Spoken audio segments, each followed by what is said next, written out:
two guys and a gal, talking about movies, two guys and a gal, talking about movies, two guys and a gal, they're talking about movies, and you know, they are really groovy, two guys and a gal, talking about movies, two guys and a gal, talking about movies, two guys and a gal, they're talking about movies, and we know they are really groovy.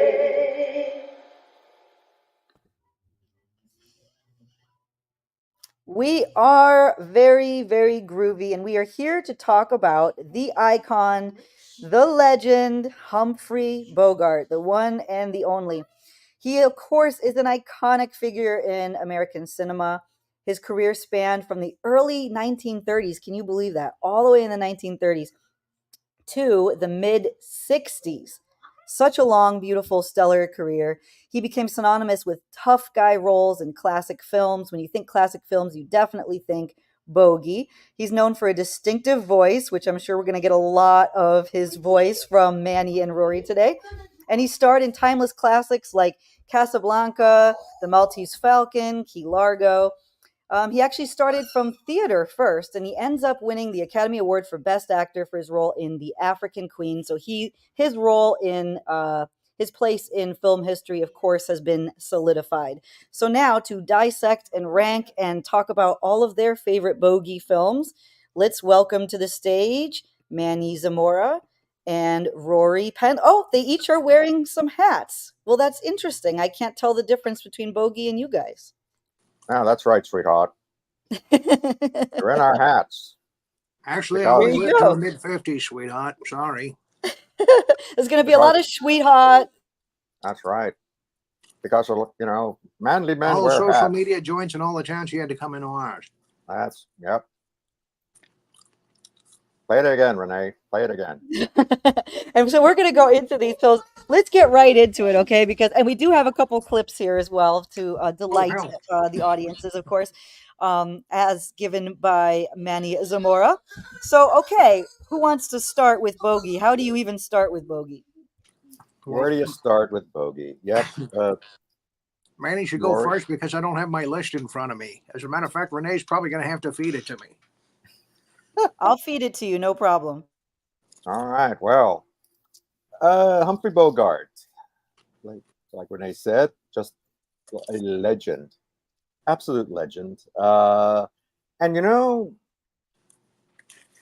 in the time when sort of handsome. When you think movie stars, you think somebody handsome, you think somebody good looking, Then you got Bogart. But All right, he didn't age well. Yeah, but he was a damn handsome, good-looking man when he was young. Yeah, but he had that rugged. That's why I guess he played a lot of gangsters, a lot of tough guys. He had that look about him. And He wasn't a pretty boy. He wasn't a pretty boy. He was more of like he had the what is that called? Yeah, you're right with the complexion. It was a rugged like there's a word for that complexion. It's not a smooth complexion. It's kind of rough. He looked like he looked like his face was carved out of granite or something. It's really just. But I think that's what made him so distinctive. Plus, of course, the voice, which I believe it's because he had like a speech impediment or something wrong with his upper lips. It was his upper lip. Yeah, it was split. Yeah, he had a. You can see it in his movies. And so it looks like just a little scar, but and you hardly ever saw his upper lip move, so that gave him that distinctive cadence because and I think the same thing happened with Sylvester Stallone, which is why that's why he talks the way he does. But anywho, so I'm just gonna jump right to it. My number one pick for Bogey is I think this is not only one of Bogart's best movies, but just one of the best movies ever made, and of course that's Casablanca. This movie has everything. It's got action, it's got romance, suspense, Nazis, the works. directed by John Huston, and just an incredible cast as well. You got Claude Rains, uh, Peter Lorre, Sidney Greenstreet, and of course It did have Claude Range. yeah, and the just the gorgeous Ingrid Bergman as Elsa. And but even as just as interesting as the making as the movie itself is the making of the movie, because apparently it was kind of a chaotic thing. The fact that it came out as good as it did and has become a beloved classic since then is amazing. I mean, this apparently they were writing script pages on the daily. They didn't know how the movie was going to end, and yet it turned out to be a classic, and it has one of the most classic endings ever. Which, Renee, can you cue that up for us? I'm saying it because it's true. Inside of us, we both know you belong with Victor. You're part of his work, the thing that keeps him going. If that plane leaves the ground and you're not with him, you'll regret it. Maybe not today, maybe not tomorrow, but soon and for the rest of your life. But what about us? We'll always have Paris. We didn't have, we lost it until you came to Casablanca. We got it back last night. When I said I would never leave you. And you never will. But I've got a job to do, too. Where I'm going, you can't follow. What I've got to do, you can't be any part of. Ilsa, I'm no good at being noble, but it doesn't take much to see that the problems of three little people don't amount to a hill of beans in this crazy world. Someday you'll understand that. Now. Here's looking at you, kid.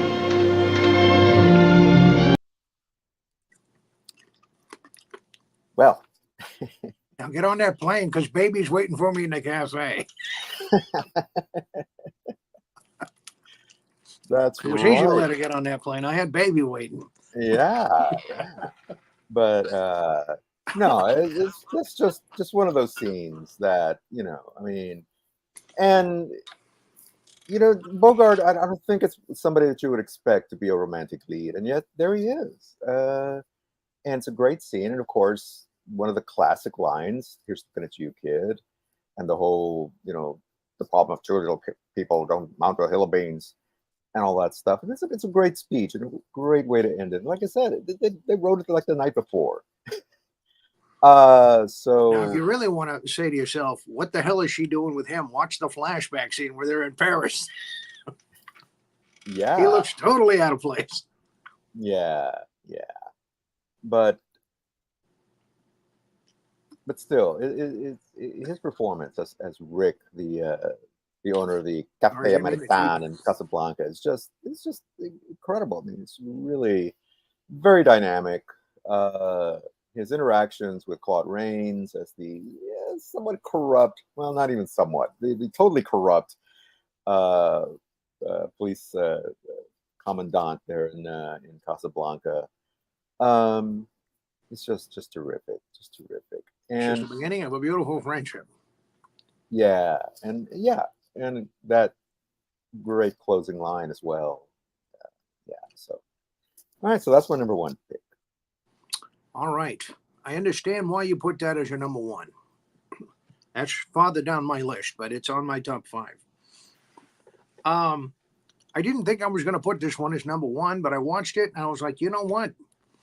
This is classic Bogart. This is where it all really kind of shaped. No, actually it wasn't, but it's him at his best.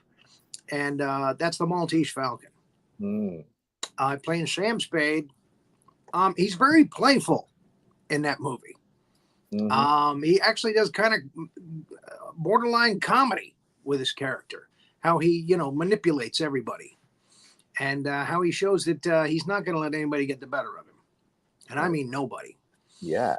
So, he is in top form in that one, more than I remembered. I remember not liking that film the first time I saw it, but yesterday. 2 days ago, I was watching it and I was like, wow, this is him in, Sam Spade, which of course he played Philip Marlowe again later, another gumshoe, another private detective. And yes, he is at the top of his game in this. And again, it's got Elijah Cook Jr. It's got Mary Astor. It's got Peter Lorre, and with a terrible perm. Uh, it's got Sidney Greenstreet. That's where we get our Sidney Greenstreet character from. Greenstreet's in Casablanca, but he isn't nearly as animated as he is in Maltese Falcon. Oh yeah. You are a character, sir. So yeah, it's hands down, I think his best work. I know he got the Academy Award for African Queen, but I'm sorry, there's so many other better films, I think, and so many better performances, I think. My guess is they probably just said, you know what, Bogey's about to wind up his career, let's give him one. That's my guess. Because his performance isn't really outstanding in that movie. It's good, and Katharine Hepburn is good, but there it is. Anyway, so that's my number one. Okay. It's also on my top 5 list. Didn't make my number 1, but definitely on my top 5. Yeah, The Maltese Falcon, based on the book by I believe it's Dashiell Hammett, playing Sam Spade, one of the classic gumshoe, hard-boiled detectives of that period, the 30s and 40s. And yeah, his performance was, yeah, you're right. You know, I watched it a couple of days ago as well, and I remember him kind of, you know, he's like smiling and kind of like, yeah, it's definitely manipulating. I'm not playing the sharp for anybody, not even you, sweetheart. That's Uh, right. so yeah, you know, he wasn't going to let anybody pull the wool over him, and yeah, Elijah I'll be Cook waiting for you Jr. when you come out of prison in 20 years, sweetheart. Yeah. There's actually, well, we'll talk about that when we get to that one. Elisha But, Cook Jr. is really good at that too. oh yeah, it's the Gunsel. Yeah. Yeah, he's actually in the other Philip Marlowe one. What the hell is the name of it? Oh, It's Not to Have and Have Not. It's the the big one after that. the Big Sleep. The Big Sleep. Yeah, The Big Sleep. Yeah. So Yeah. There was two, probably the two best known detective writers at the time. It was Raymond Chandler and Dashiell Hammett.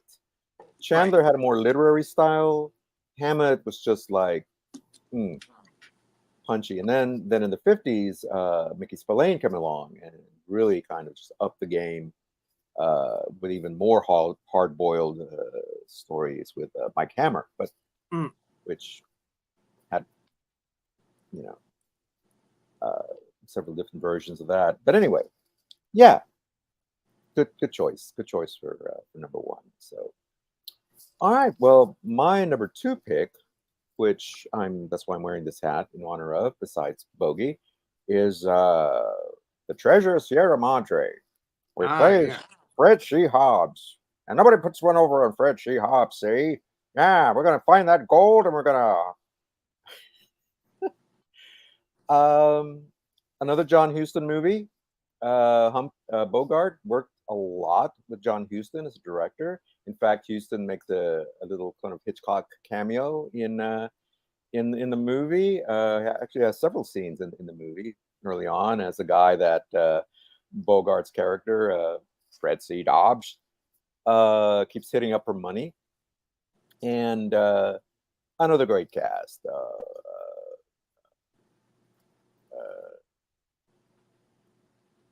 it's my number 4 on my list. Oh, okay. It's definitely a fantastic performance by Bogart playing a real jerkwad. Yeah, that's what I was saying. He's the villain of the movie, really. Yeah, I mean, he starts off kind of decent. You know, it's the regular guy, down and out in Tampico, in Mexico, and he runs into some other people, and there's this old man, not Walter Huston. Yeah, it was Walter Huston. Who starts talking about, you know, he was this old prospector, and he puts this idea. I think he got the Academy Award for that one. I think so. It's a great performance from him. So he and this other fella, this younger guy, they go out, decide to go prospecting, and it's just this slow descent into madness from Bogart's character. That's why Yep. it just had to be on my list, and why it jumped up to number two. Just watching him just disintegrate and become this paranoid, creature. And of course, the rather terrible end he comes to uh, Yeah. in the hands of some bandits. It's just shocking and unexpected that because you always think of Bogart as the hero. You always think of him as the good guy, as the guy who gets things done and he survives everything. This one, to me, it's a very different kind of role for him. Uh, and just watching him, uh, he just becomes this murderous, just maniac by the end of the movie, and has a terrible comeuppance. So Right. He yeah, gets his and just desserts. he gets his just desserts for being, like you said, a jerkwad. And it also has one of the other probably classic scenes in movie history, and I think we have a clip from that as well. Or Miss we are Miss Val? federales, you know, the mountain police. If you're the police, where are your badges? Badges. We ain't got no badges. We don't need no badges. I don't have to show you any stinking badges. Better not come any closer. No sea tonto, hombre. We didn't try to do you any harm. Why don't you try to be a little more polite? We don't need to show you no stinking badges. Oh, that line has just been parodied and copied and done so many times. But that's the original, and it's just a great moment when the bandits attack, and of course they wind up killing Bogart's character at the end. Yeah, Right. bit of a spoiler, but you see it coming. I mean, you definitely see it coming, so it's not that much of a spoiler. But it's just a great scene and a great movie, and again another, I think, great collaboration between John Huston as a director and Bogart as an actor. So that's my number two. I believe, and Renee can correct me if I'm wrong, but I think Casablanca was my number two. She's right, or I'm right. So, yeah, it has a great cast.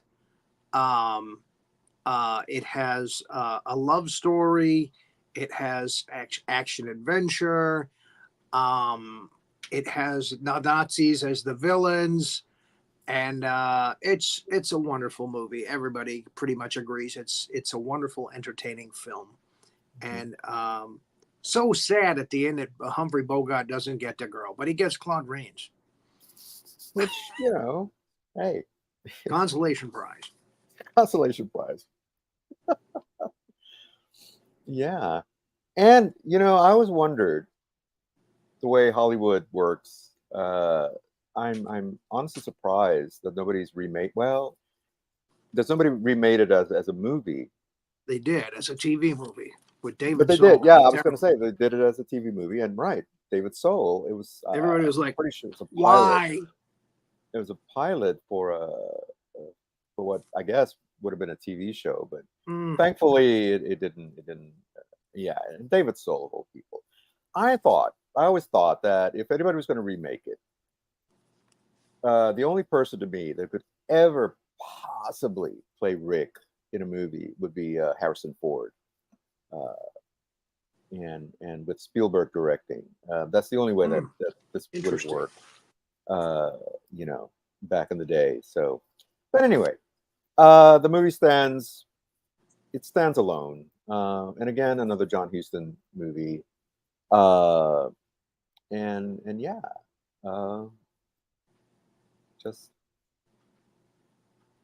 just one of the best. So, okay, good choice for number two.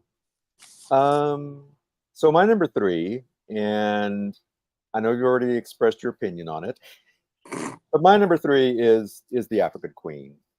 Uh, I just I love this movie. It again a lot of action, and I think mainly because of the relationship between Bogart and or Bogey's character and Katharine Hepburn. That kind of slightly, the sort of quarrelsome couple who at the end sort of fall in love. I mean, it's very kind of rom-com kind of a Yeah. trope, but in a Yeah. very action-heavy setting. Just the trip up the river and everything they have to endure, the rapids, the Mhm. scene with the leeches always The makes my skin mosquitoes, crawl. The mosquitoes, and then of course the then trying to Germans. the Germans again, Nazis. Well, actually, this was World War One, so it was Right. pre-Nazis, but still, they were still the villains. Uh, destroying the ship in the harbor and everything, uh, with the torpedo on the bow and everything. It's just a great movie. It's just a great adventure movie. Yeah, maybe not his best performance as an actor, but still a great performance. And to me, just the movie itself was a movie. It's just very entertaining, very exciting, very you know, uh, and I do like the sort of blossoming romance between Arbernot, or Bogey's character, and Katharine Hepburn's character. Um, there's a movie called White Hunter Black Heart, which we talked about when we talked about Clint Eastwood, which is kind Right. of a Romana Clef version of how this movie wound up being made, or really kind of uh, trying to be Houston trying to be sort of macho and wanting to hunt down this elephant, and Clint Eastwood doing eh, an okay impression of John Huston, Hmm. but it's kind of an interesting addendum to this movie. And it was kind of a semi remake, which we talked about too, with John Wayne and Katharine Hepburn in Rooster Cogburn, Yeah. that basically just ripped off the plot of African Queen and just added John Wayne's sheriff, his Rooster Cogburn character to that movie, but just Then they not softened as it good. down to On Golden Pond with Henry Fonda. Yeah, yeah. You old poop! Just as cantankerous. Yeah, yeah. But so anyway, so that's my number three. That was my number three choice. Your number three. Hmm. My number three was To Have and Have Not. Mm. It's Bogey and Bacall when they first started to spark. Hmm. And at the time, the director of the film was also enamored with Bacall. Um, and it, it, it it is steam on film. It really every line between the two of them, you can just tell the attraction is there. And good story, interesting story, interesting characters, and again, Bacall is just, she's just smoking hot, Yeah. and you could see Bogey just going, "Yeah, I'm aboard for the ride, sweetie." Uh, and yeah, that began a collaboration between them that would move on to The Big Sleep and then to Key Largo, and again, just wonderful chemistry. You could just tell that they were into each other. And a hit song by Bernie Higgins.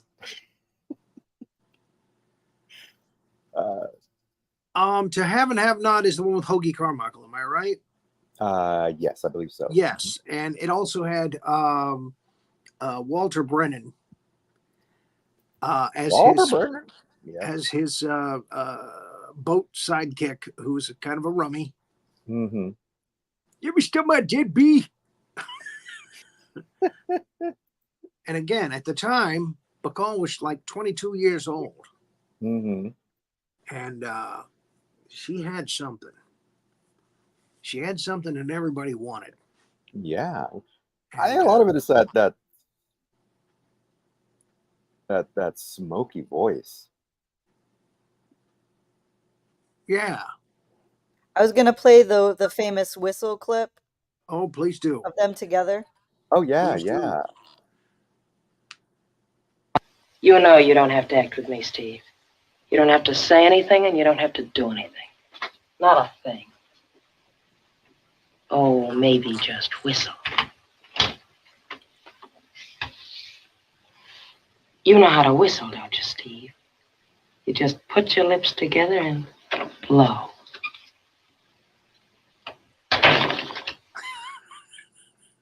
That is a dumbfounded man right there.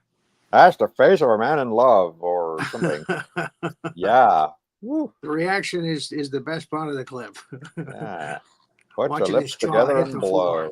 Yeah. I mean, oh, that voice and that's just sultry is the adjective for that. She was Yeah, just so sultry. so what's great is that we read her memoirs. She wrote memoirs at different parts of her life and then they combined them all together. And she was the one who comes in and she's the wife who gives Bogey his children, and she's also the wife that takes care of him during his long decline with cancer. And so she takes care of him and really gives him a long send off, but she becomes that central rock to him. Whereas he had been in and out of these various different marriages, and she was so much younger, but she was the mature wife that came in and really gave him a family, gave him stability.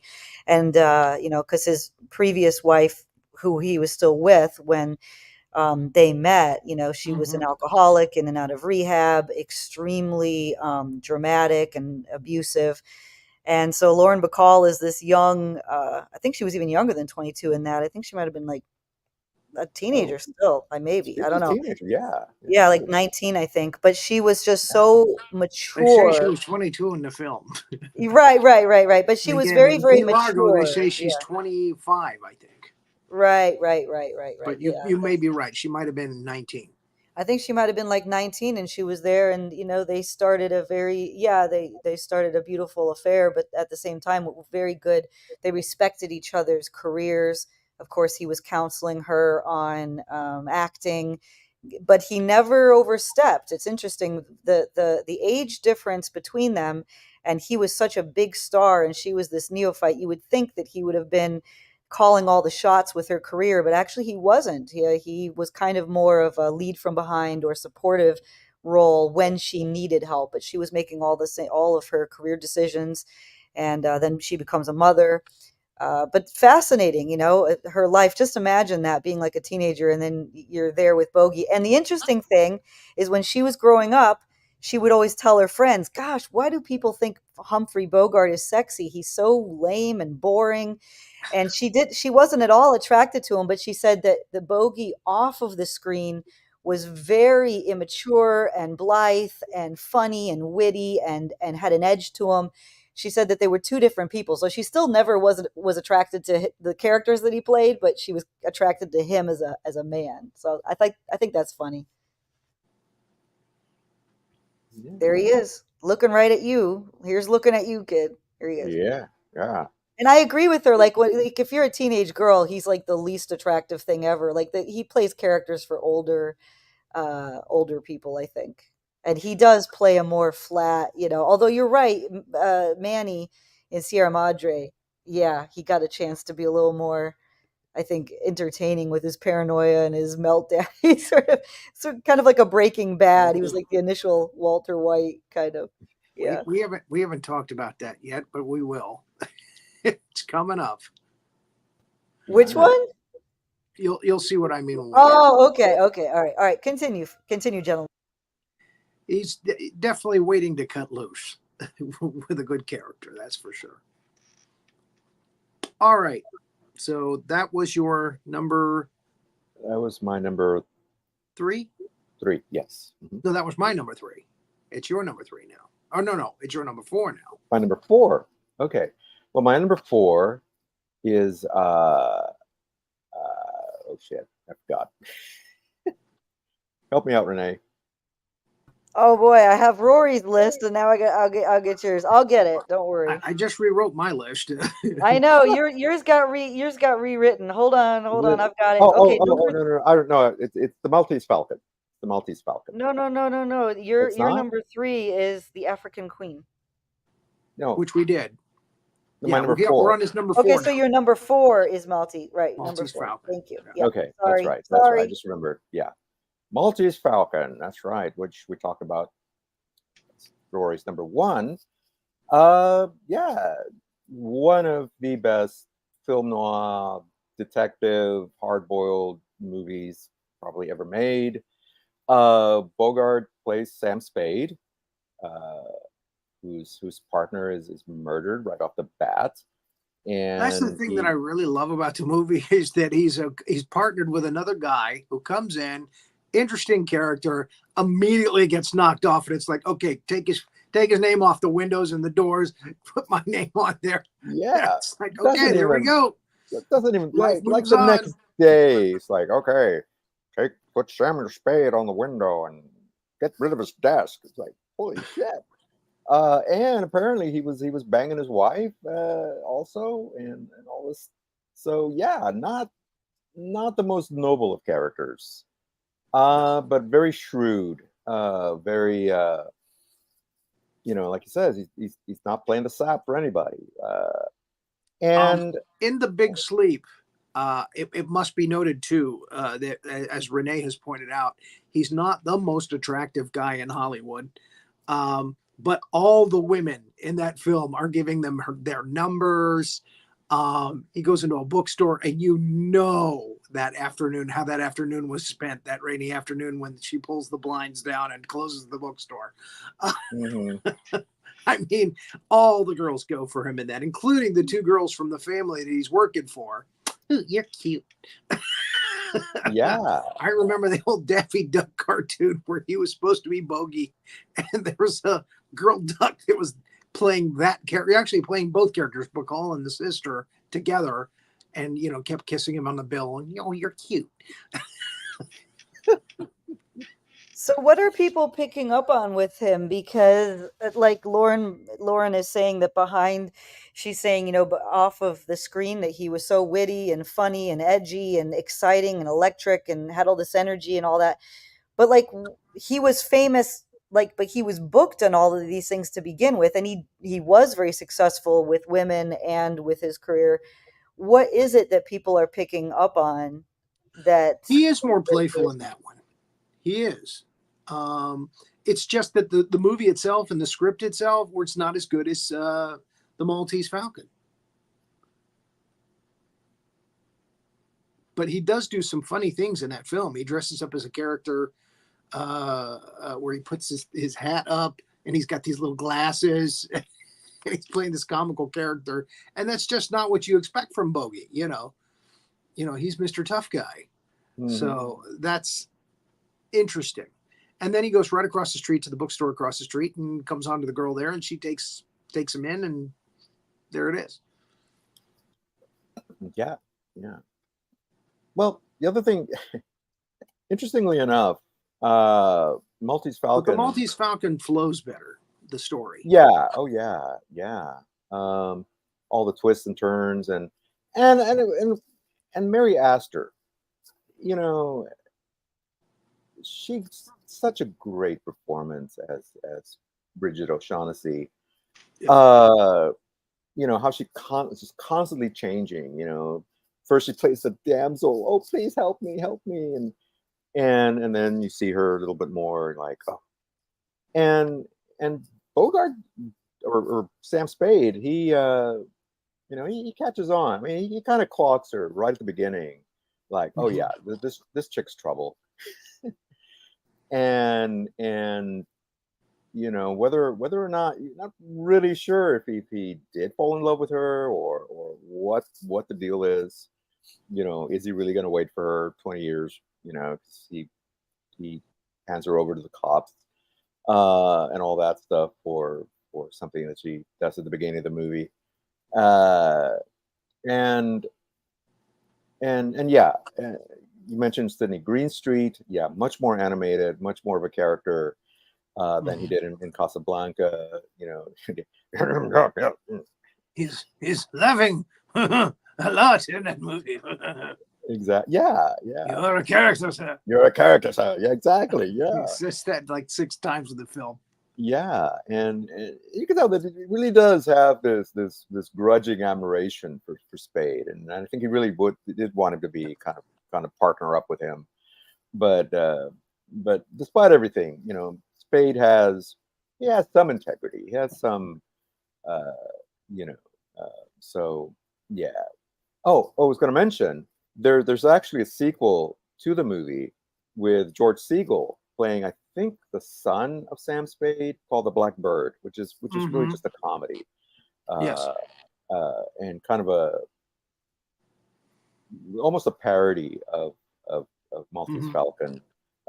Though it's set in contemporary times, they did try to give it that kind of old school sort of film noir sense. It's not a great movie. But you know, it's an interesting follow up. How they decided to follow this up with kind of a comedy spoof version of that film. You know, and I'm surprised that nobody's done a remake of this movie, or done another version based on the Dashiell Hammett novel, which is it's a pretty good book, by the way. I actually did read it a few years ago, but and the movie is pretty faithful to the novel. So I like to hear okay, that. yeah. So, and it's a short read. I mean, it's not a very long book. So, all right. So that's my number 4. What's your number 5, Sridhar? My number 4 was Treasure of Sierra Madre. Or sorry. And again, you've talked about that at length, and you did a very good job of describing what the movie was all about. Who is the third guy? I'm sorry, I haven't watched it this week because I saw it a couple months ago, and I was reminded of his wonderful performance as a sleazy, crazy prospector. But there's a third guy. Yeah. Let me see. Maybe Renee can tell us. The third guy, is it on the poster? It might be. I Tim can't see Holt, Bruce Bennett. Is it Tim Holt and Bruce Bennett? It's Tim Holt. Yeah. So he's the one who survives at the end of the film, right? Yeah, he plays Curtin. Yeah. Nobody gets the gold. I think the bandits get the gold, right? Or maybe the gold is just nobody gets it. Nobody gets it. Nobody gets it at the end. Yeah. The bandits, in their ignorance, they dump it out.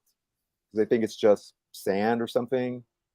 And you know, they go back to the village, and or he and Walter Brennan, or Walter Houston rather, they go back to the village, and they're like, where are the bags of you know, these little bags? And that's over there, and so they go, and all they found are the bags, you know. Yeah. But yeah, it's kind of It was folly. Yeah, you know, and that's what happens. All the greed takes over, and Correct. That's what it's all about. It's all about the greed. it's all about the greed. That's right. And you know. yeah.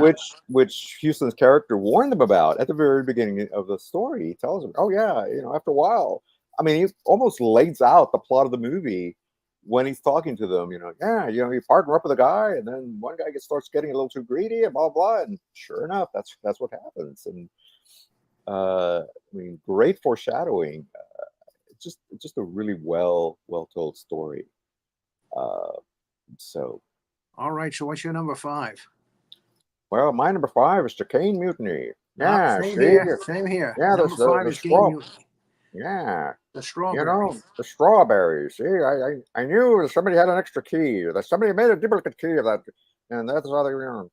Oh yeah.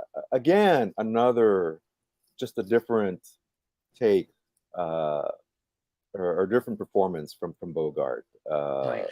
as you know, the captain of the ship, Queeg. Great name, Queeg. Captain Queeg. Yes. Captain Queeg. That He, and again, another slow descent into just madness as well. You know, somebody who was probably very qualified, a lot of experience, but just had that personality that ultimately drives him into this sort of paranoid just weirdness. Yeah, and as at the end of it, after the courtroom drama, Jose Ferrar, mentions that they pretty much drove him to that. Hmm. In a drunken stupor, he calls out the men who were responsible for the mutiny, especially Fred McMurray. Again, another character that Fred McMurray can be remembered for. That's not a nice guy.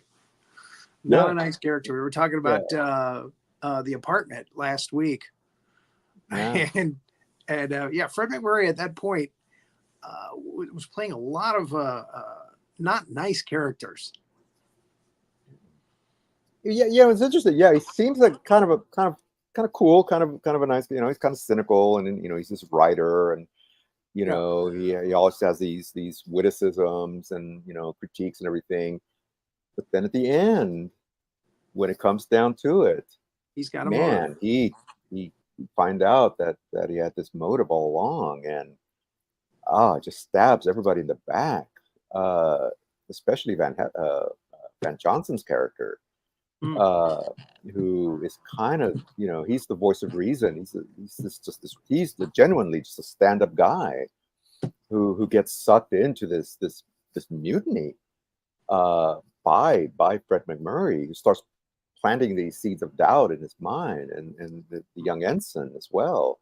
The only thing that I didn't really care for is the whole romantic subplot of the ensign and his fiancee. That just felt so tacked on, like, Yeah, and pointless. I gotta agree with you on that. But Like it again, the went performance nowhere. by Humphrey Bogart, uh, That's again, a you could just tell standout. he was waiting. He was just waiting for something to grab onto like this to Yeah. really show his acting chops. Oh So, yeah. but it was Uh, the strawberries. That's right. yeah.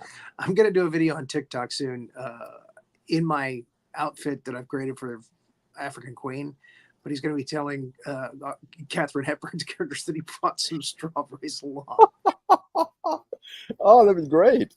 So, Great. so you can Yeah. have some, but just don't take them behind my back because I'm real sensitive about my strawberries. Oh yeah.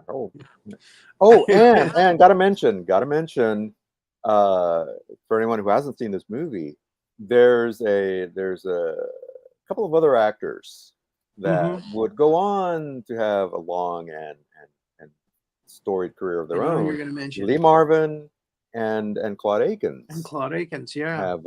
have these small roles as sailors on the ship. Uh, Probably more so. Lee Marvin has a few more lines, Mm-hmm. but again, you could just spot him right off the bat, Yeah. and you know, th- you could say, okay, this guy, because he had made the most of this tiny little role that he had, Yeah. and it's really very memorable. So that was great to see those two guys, Yeah. but especially Marvin. Uh, so it's just a wonderful movie all the way around. The same thing happened with some of the crew members in what's the one with Henry Fonda and James Cagney? Um, oh no, Oh, Mr. Roberts. Mr. Mr. Roberts. Roberts. Mr. Roberts. That's the one Yeah. that actually kind of put Jack Lemmon on the map too. Right. But Yeah. Nick And some Adams is in Pulver. there. Nick Adams is one of the guys that's on the ship. Yeah. Oops, there he goes again. Disharmony aboard my ship. Yeah. So anyway, I just want to point that out. So that's my number 5 as Yeah. well. Yeah. All right, honorable mentions. Honorable mentions. Number one for me is Sabrina, one of Okay. an actual romantic comedy that Humpy, Humpy that Bogart made with the excellent with William Holden and Audrey Hepburn. Audrey Hepburn. Thank you, Audrey Hepburn. Just a delightful movie. Just fun. And his later years, he was having more fun making movies. You could tell. yeah, yeah. We're No Angels is on my honorable mentions list with him and Peter So is mine. Ustinov and Aldo Ray as the Aldo three Ray convicts. and Joan Bennett, Leo G. Farrell. Yeah. So yeah, but that was the mid 50s, and again, as Renee pointed out, he was suffering from cancer. Yeah. And his wife had to take care of him for a couple of years while it slowly ate him away, unfortunately.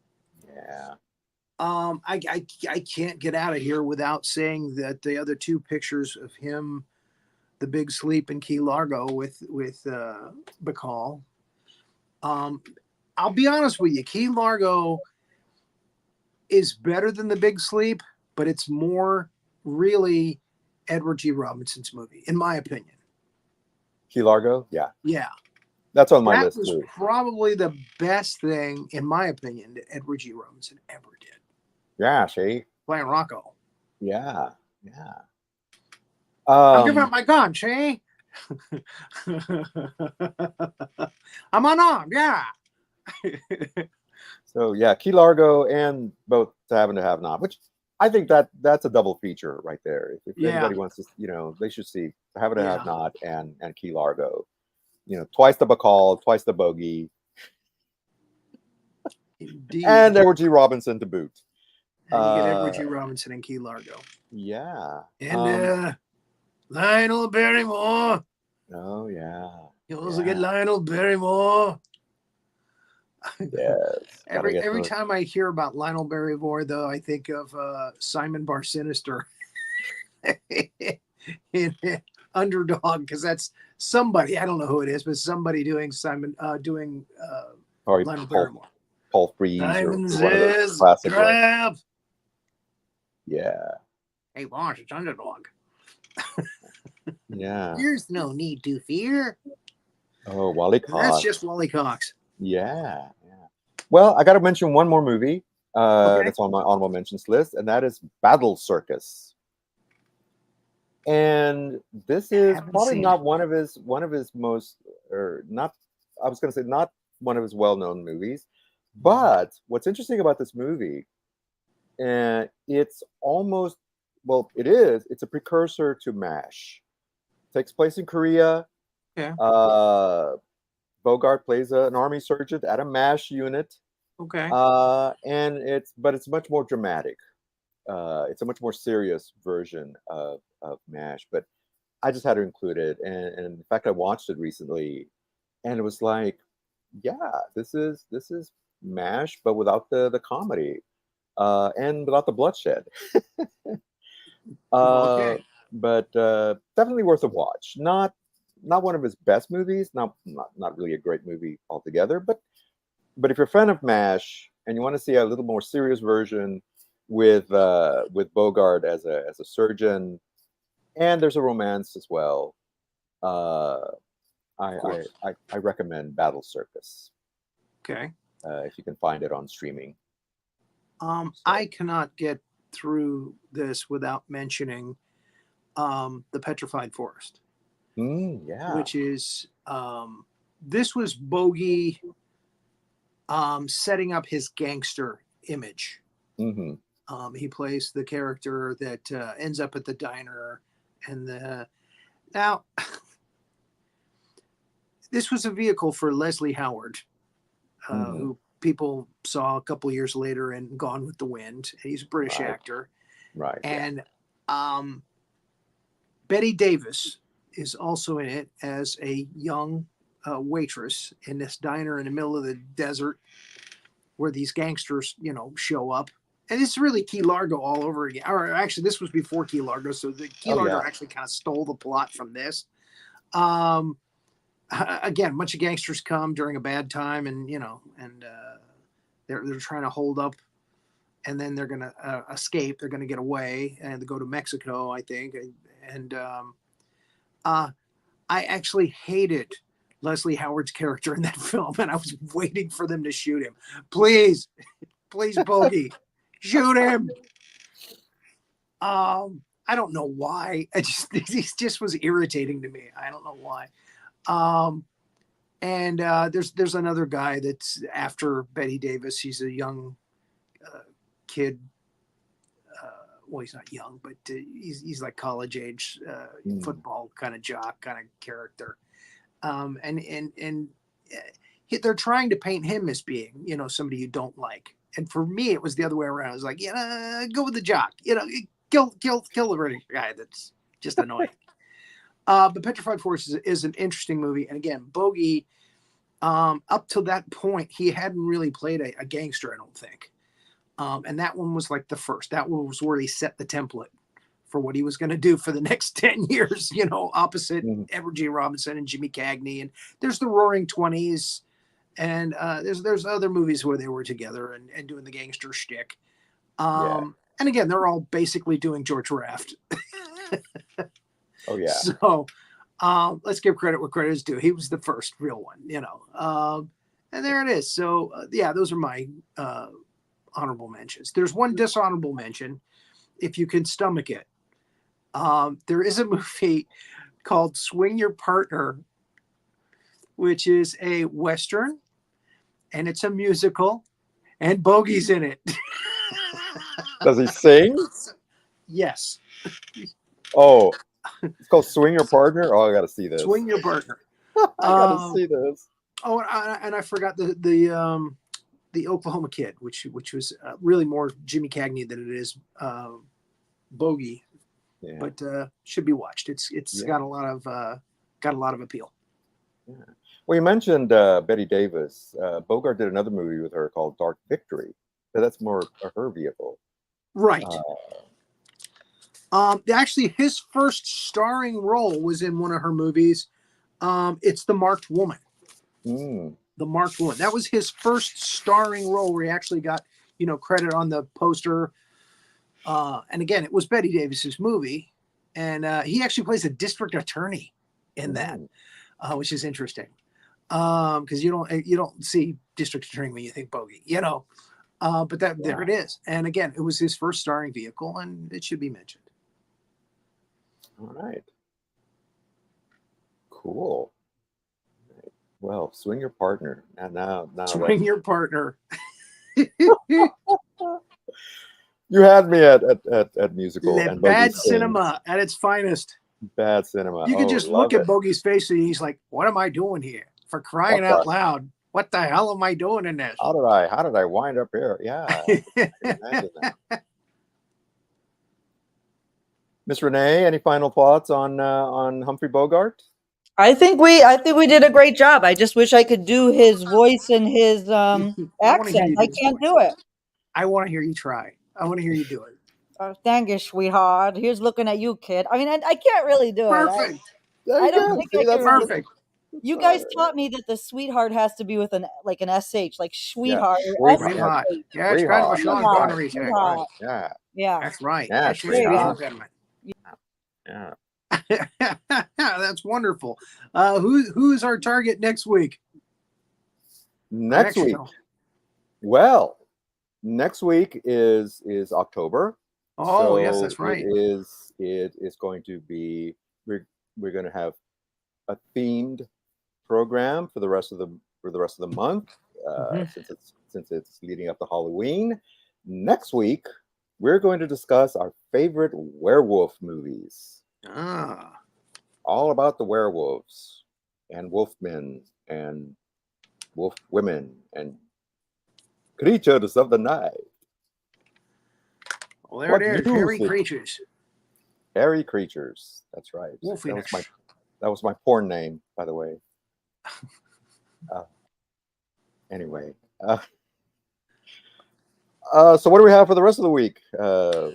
Tomorrow, Roland Pruitt comes back for his second show in the series of Toho Kaiju movies, Godzilla Raids Again.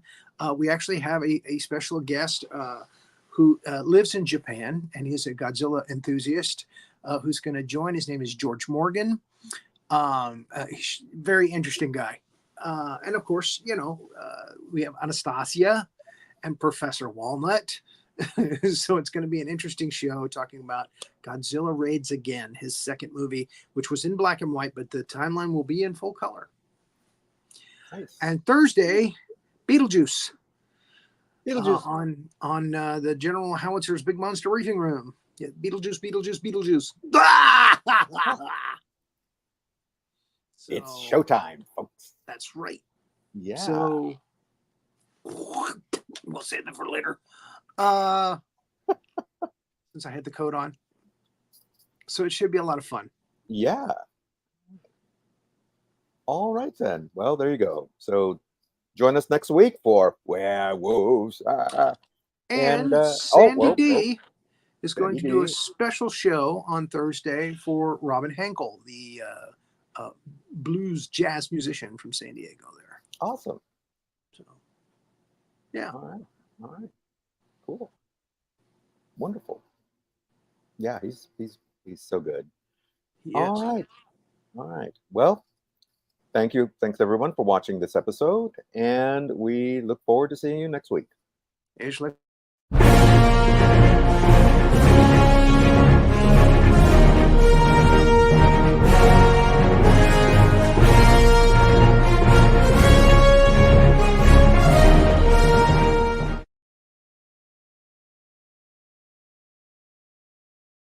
Thanks for watching this episode of Two Guys and Sometimes a Gal Talking About Movies. Be sure to like, subscribe, and click that notification bell to get future episodes.